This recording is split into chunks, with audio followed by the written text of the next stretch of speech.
Ready to level up your English?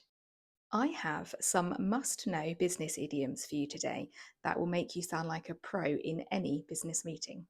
And stick around to the end because I have a bonus language learning hack that will transform the way you learn English. Now, before we head into the world of business idioms, make sure that you click the link in my bio to access the free study guide that comes with this lesson.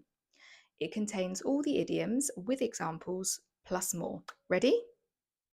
Let's go. Number 1, cut corners, meaning to do something quickly and cheaply, often compromising quality. For example, they cut corners and the project quality suffered. Number 2, think outside the box, meaning to approach a problem or situation in a creative or unconventional way. For example, she thought outside the box and found a way to streamline the process. Number 3, get down to business, meaning to focus on important tasks or discussions without distractions. For example, let's stop wasting time and get down to business. Number 4, keep someone in the loop, meaning to keep someone informed about decisions or developments. For example, I'll keep you in the loop with any updates.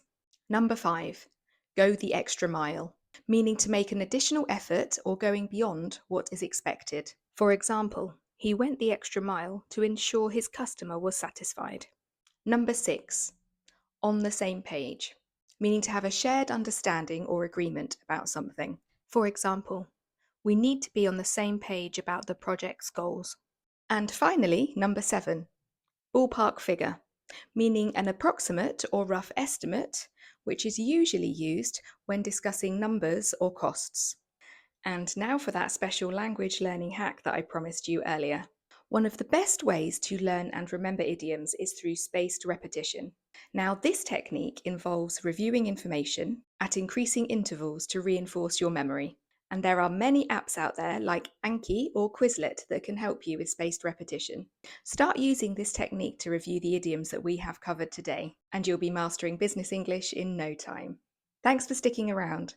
Why don't you try to use some of these idioms in sentences and add them to the comments below? And don't forget to like, share, and subscribe for more ESL content.